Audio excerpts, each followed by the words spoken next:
With 4 free transfers and double Game Week 24 on the horizon, let's take a look at my FPL transfer plans going into Game Week 23. Right then, so let's start off by taking a look at my bust team going into Game Week 23. Like I said, I've got 4 free transfers, a little bit of money in the bank, 0.4 million to be exact, and of course, the double game week is just 1 game week away now. I've got 2 Liverpool representatives in my starting 11 already. I would like to add a third because I plan on playing my triple captain on Mo Salah in game week 24, not the assistant manager chip. I will be releasing a video probably tomorrow, if not the day after, on the assistant manager chip and the best strategies towards implementation. So my extensive thoughts on why I'm going to be using triple captain over assistant manager will probably be in that video.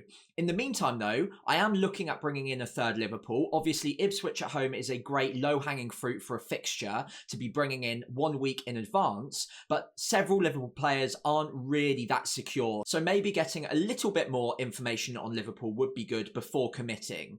Elsewhere in my starting lineup, I've got double Arsenal defence, which has been incredibly frustrating recently. I think it's 4 games in a row now without keeping a clean sheet, and it's a lot of money to be spending on goalkeepers or defenders, so they will definitely be up for debate, even though they've got a good fixture against Wolves coming up in game week 23. It's then Man City at home in game week 24, when other players will have double game weeks that week. It will be really, really tempting to be moving away from the likes of Raya or possibly even Gabriel in that time. Elsewhere though, I've got triple Newcastle away at Southampton. Very happy with that, of course. Double Liverpool at home to Ipswich is also great. The bus team captain is on Salah, but I will be releasing a video later on in the week to do with captaincy and team selection, so I'll make my decision on whether it's Isak or Salah going into the deadline in that video specifically. Elsewhere, a couple of weak points. Obviously, double Chelsea away at Man City doesn't look great on paper. Jackson has generally been pretty frustrating recently as well, so he could be a sell. And of course, there are 1 or 2 forwards that have double game weeks who will of course be tempting, including 1 or 2 that don't even have double game weeks that are also tempting that I'll come on to explain later. Elsewhere, Pedro and Ahmad make up the starting 11 right now. Pedro, a bit like Jackson, has been very frustrating. A lot cheaper though, and there aren't that many alternatives around his price point, so I would need a little bit more free cash in order to be able to move him on.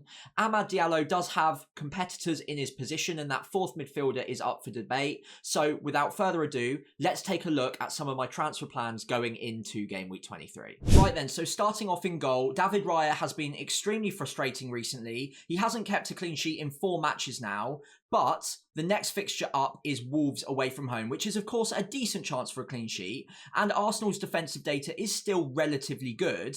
They are going to miss Saliba. He is out for a couple of game weeks, so that is a consideration, but the goalkeepers that I'm looking at bringing in are mainly better to bring in ahead of game week 24 itself rather than game week 23. So the 2 main options are the 2 double game week goalkeepers, that being Alisson and Pickford.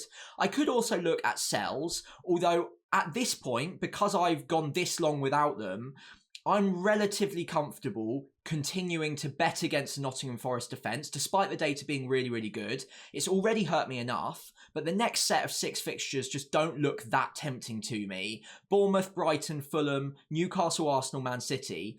I'm not expecting loads of clean sheets there despite the good data. They might of course surprise me and hurt me more, but at this point I think it does make more sense for me to be prioritising a keeper with a double game week in game week 24. Now Alisson is of course going to be very tempting even this week because they've got Ipswich at home. Great fixture for a clean sheet, of course. And then after that, Bournemouth and Everton away, both in game week 24. Wolves after that at home. He's actually a pretty good goalkeeper to be buying in ahead of game week 23, but only if you're absolutely certain that he's a player that you want to be holding on to for Liverpool and you don't have higher priorities for that 3rd spot. I'm considering Trent and Salah as locks in my team. They might not both be in your team, but I would say that I prioritise either of them ahead of any other Liverpool spot. So after that, it comes down to who your favoured 3rd option is. Whilst Alisson is good, he's a steady Eddie pick. He'll probably keep a couple of clean sheets over the next few game weeks. I'm not so certain that I'm going in that direction just yet, that I'm willing to lock myself in to that move in game week 23 and kind of block myself off from going for other Liverpool options, most likely in the attacking positions as we go into game week 24, who might carry a bit more upside. So I'm willing to kick the can down the road another game week on Alisson, and if I decide to go for him in the end, then so be it. I've missed out on the Ipswich game, but the Raya away game against Wolves is not bad either. The keeper I think I'm most likely to be bringing in ahead of game week 24 is Pickford. The reason for that is obviously double game week is massively tempting. They've got Leicester at home as one of the two, which is obviously a decent chance of a clean sheet. But even in the second game against Leicester, I wouldn't be surprised if he got a couple of save points in that, and who knows, he could of course do some sort of heroics against Liverpool in the Merseyside derby.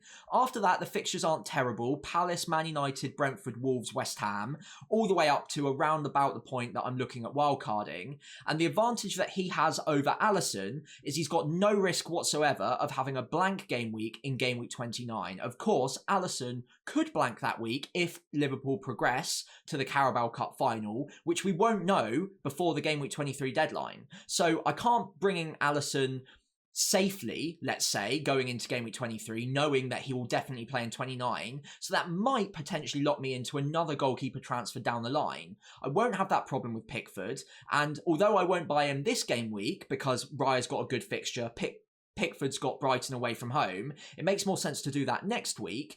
I would also like more information, and doing it as close to the double as possible just seems like the most logical outcome for me, especially as Raya does have a decent chance of a clean sheet in game week 23. So moving into my defence, there's a number of players that are tempting me over the next couple of game weeks. Of course, double game weekers kind of take priority at this point, so Van Dijk and Konate are very much in my mind. If I was to bring in Van Dijk, at this point, it's going to have to probably be for Gabriel unless I do some serious tweaking with my budget.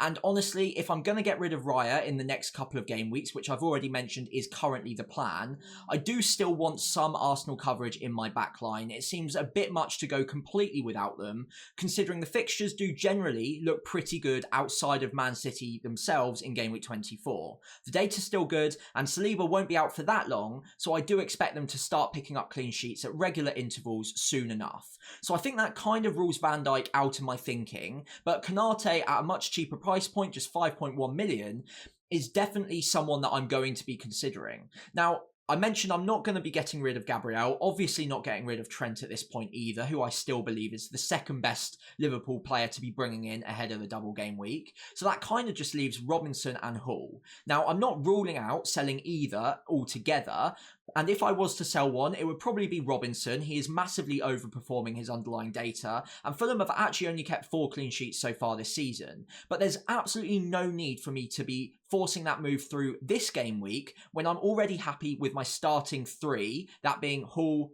Trent, and Gabriel. I'd have no need whatsoever to be forcing that now when I can make up my mind on which Liverpool player I'm bringing in next game week. If I haven't completely locked in on a double defence, I don't want to do that this game week and completely rule myself out of going for an attacker or a different option come game week 24. So I'm willing to kick the can down the road on Konate for another game. We can have a think about it, and Robinson can just sit on my bench for this game week. No dramas there whatsoever. The other player that's going to be tempting ahead of the double game week is Mykolenko. Now, I don't need to get rid of Hall or Robinson to bring in Mykolenko. I can actually do it for Greaves, even with 1 free transfer, because I've got 0.4 in the bank. Again, there's absolutely no need for me to do that this game week. He's very firmly sat last on my bench, that being Greaves. So if I made that move, it would be a luxury, and there's just no point taking the risk a week in advance when I can just roll the transfer even if I wanted to, and make that move when I've got all of the possible information ahead of the double game week. Now, I do want some Everton defensive coverage. I'm already planning on going for Pickford, but Mykolenko might be a nice way of cheaply getting double Everton for double game week 24. Obviously, that Leicester game is the game that you're expecting points from, but you never know with Liverpool. And then after that, Mykolenko isn't that expensive. He can probably sit on my bench. The other thing about Mykolenko is since Moyes has come in, he has been deployed in a more advanced role, and his underlying attacking data is getting a little bit better. We're still not expecting miracles, but he might not be a bad option moving forwards for the price, and I'm willing to find myself in a position where he could come in for Greaves in Game Week 24 if I'm happy enough using another free transfer. It's not a lock at this point, and it might be a luxury move going into Game Week 24, but I'm open to leaving myself the option. Moving into midfield, I'm going to start this section by talking about Anthony Gordon as a sale, which might seem really strange, and I absolutely would not be recommending doing that this game week ahead of Southampton away. That's obviously a fantastic fixture. There's no way I'm getting rid of him for that. But the plan when I bought him was potentially to use that position, that 7.5 to 8 million midfielder, as a make weight for one of the Liverpool midfielders if I wanted to ahead of the double game week. So I'm only really planning on holding on to Gordon for one more game week for sure, and then I'll make a decision going into game week 24 whether or not I want to go for a Liverpool midfielder, a defender, or even a striker.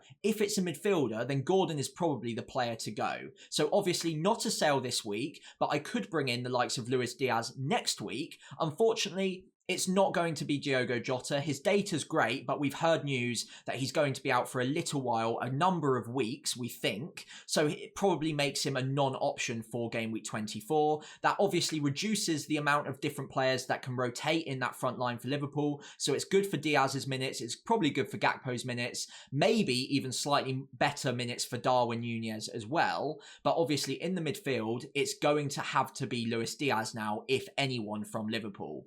Now, optionally, if I don't decide to go for Diaz, Gordon might still be a sale in game week 24 or game week 25 another week later, because I do plan on getting back to Bryan Mbeumo pretty soon. Now, Spurs in game week 24, although it's not a double, is a fixture that I really like the look of for obvious reasons right now. But even after that, Mbeumo has a great run of fixtures, so I do long-term want to make that position into a Bryan Mbeumo slot. But for now, Gordon absolutely stays, at least for this game week. I could hold on to him in game week 24 as well if I didn't want to force another transfer through quickly, but he is probably a player that's not going to stick around in my FPL side for too much longer. But for now, obviously, he's staying put. Now, Salah and Palmer are clearly going absolutely nowhere anytime soon, but that does leave two positions in my midfield that might be up for some debate. Now, Semenyo and Ahmad are both players in that lower price point that there aren't really a lot of options there, but one option that I'm really considering going back to is Morgan Rogers. Now, Morgan Rogers, if I bring up his fixtures to come, this game week has West Ham at home, great fixture, even under Potter's new managerial style, still a good fixture to be bringing in Morgan Rogers for. After that, it's Wolves and Ipswich, so it's a great bank of three, gets a bit harder after that, but he is going to be a player with good ownership that could really hurt me in the next 3 game weeks. Whereas in the meantime, Semenyo has Nottingham Forest and then Liverpool. Obviously after that, the fixtures do improve though. So Southampton, Wolves, Brighton, Spurs, even Brentford, Ipswich, it goes on and on. So Bournemouth attackers are going to be great options in a couple of game weeks. For now though, it doesn't look fantastic. And when you look at Amad Diallo's fixtures as well, they're also not as good as Rodgers. So Fulham away, Crystal Palace at home, then Spurs away. It's not anywhere near as good as Rodgers' fixtures. This does feel like forcing the transfer a little bit, but I do have 4 of them to play with. So if I wanted to go ultra aggressive, Rodgers could come in for either Semenyo, less likely, or Amad Diallo, a bit more likely. But of course, Amad's been brilliant recently, so it would come with a heavy heart and it would be a difficult call to make. For the time being, I think I'm probably going to bypass it, but do watch out for my team selection video later on in the week because he could come into my thinking a little bit more. I'll analyse the data a bit, and of course, those fixtures do look really good as well, so I might just become more tempted as the week goes on. So finally, looking at my forward line, this is probably the position I'm least happy with in my starting 11 right now and in my team generally. Obviously, Isak is an absolute lock. He's got Southampton away this week. He's been in great form, and barring injury, there's just no way I'm planning on getting rid of him anytime soon. However, Jackson and Pedro have both been incredibly frustrating as of late and are positions that I'm very willing to make moves on in the next few game weeks. Now, my watch list is on the right-hand side of the forwards that I would consider. This isn't an exhaustive list, but probably the forwards that I'm most likely to be buying as replacements for Jackson or Pedro. Now, starting with Jackson because he's a little bit more expensive and you can have a little bit more fun with what you can do with that position. Now, obviously, I've got 0.4 in the bank anyway. If I get rid of Jackson, then my options are pretty wide open. Now, Gakpo is, of course, going to be really tempting. Ipswich in game week 23. He started the last 10 game weeks, getting 6 attacking returns in that time, and does look like one of Slot's preferred forwards in that front three. So with Ipswich as a really good fixture as a hopping on point, double game week after that, then Wolves, it's going to be really tempting to go with Gakpo. The data's not half bad either, 0.53 XGI per 90. It does make a lot of sense to be going there. However, there is always going to be a slight concern over minutes because they've got more forwards than they can fit into their starting 11. So he might get rotated, or he might just come off early in some matches. We just don't know. And whenever you buy a Liverpool forward that isn't called Mo Salah a week or two before you actually want them, and of course double game week 24 is when I would actually really want him, there's always some risk attached. They're going to be playing matches before then, and will even play 2 matches between the start of game week 24 and the second game they play in game week 24. So they will of course have to use different forwards during that time. Gakpo could get injured, he could play in the Carabao Cup semi-final, he could also of course play against Plymouth. Looks less likely at this point, but he could. So there is obviously risk attached there. However, because he's cheaper and because it enables moves elsewhere, it is going to be pretty tempting to go there. Now around his price point there are other options if I wanted a bit more, let's say, security. You've got Mateta, who's in great form with great fixtures to come as well, all the way through to game week 30, which is about the time I'll be wildcarding, and the data is improving week on week as well. Of course, no double game week, but still, they can't all be double game week players. We can only have a maximum of 6 anyway, so Mateta might still be a really good option, and I wouldn't want to just forgo the single game week players who are playing really well just for the sake of getting an extra double game week player, even if I don't like them as much generally. Now, the other option is, of course, Chris Wood, who's been brilliant, 4 goals in 4, 6 attacking returns in his last 4 as well. But like I mentioned with Matt Sells, I think the time to be buying Nottingham Forest assets is probably over. I think if you've got him already, which the majority of you do, you are not selling him for the next 3 game weeks at least. But as a buy right now, I think I can also maybe challenge him or back against him because I'm chasing rank anyway. I might as well go against the crowd and try and carve out a differential that helps gain me rank and maybe catches me up to the points that Chris Wood has already scored, rather than just admitting defeat and going in for a player that's fixtures has probably passed a little bit and of course is going to be really highly owned anyway. So I think if I was selling Jackson, the most likely candidate is going to be Gakpo. Let's just add him in for argument's sake right now, because if I bring him in, it actually gives me 1 million to play with. Now, that million could go quite a long way in other positions, and another player I'm really frustrated with right now is, of course, João Pedro. Everton at home in game week 23. But after that, the fixtures don't generally look that amazing outside of the Southampton fixture in game week 26. Forest, Chelsea, Bournemouth, Fulham, Man City. It's not absolutely brilliant. And there is one forward in particular that I've been really tempted to bring in for a very long time now, and I've just never found a way of doing it.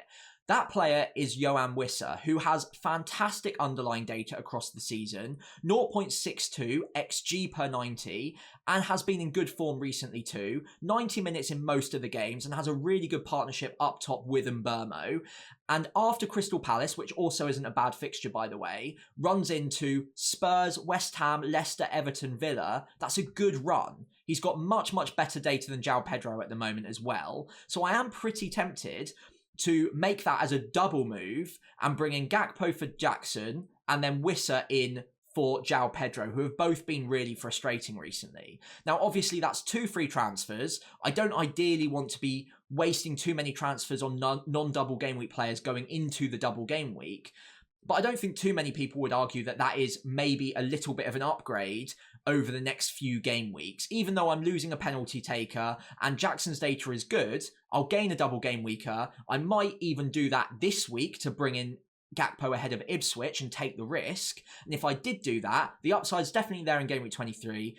Get the double game week for game week 24. Little bit of a risk attached to the minutes there, of course, at this point. But Yoane Wissa also with a good fixture in Game Week 24 and beyond, it might make a lot of sense for my team in particular. Right then, so just to wrap up the video today, just a reminder of what my starting 11 looks like going into Game Week 23 with 4 free transfers, a little bit in the bank, and of course I've already discussed my potential moves. I think if I was to rank the different moves in order of preference right now, rolling would be up there in consideration, but I also do quite like the idea of getting rid of Jackson against Man City, which, although is maybe not the worst fixture in terms of matchups, Jackson himself generally over quite a long period of time has been relatively frustrating, so it is going to be tempting to remove him for a cheaper player who has a better fixture in Game Week 23 and then a double in Game Week 24, that of course being Gakpo. It does lock me into triple Liverpool this week though, and it means that my decision is kind of made for me before we get to Game Week 24, where of course things could change and the situation could maybe pivot a little bit in the next few days. So there's risk attached to that. I'll definitely have to consider and weigh up whether or not it's worth doing. And I think outside of that, if I wasn't to do that move, the next favourite would be someone like a Rodgers in for an Amad Diallo. That itself does feel like forcing a little bit at this point in time, and it might not be quite worth it. So rolling is definitely a play that I might be implementing this game week. If I was to bring in Gakpo for Jackson, it's also fairly tempting to bring in Wissa this week. Although Pedro at home to Everton, I think I'm willing to just give him one last game week. And then after that, I can maybe look at selling him for Wissa, who has a better fixture in Game Week 24 than he does in Game Week 23. Now, as we reach the end of today's video, I'd really appreciate it if you could leave a like and subscribe to the channel. Of course, only if you enjoyed today's content. And if you've got any questions of your own around transfer plans or players that I've mentioned in the video, do feel free to leave them in the comment section below.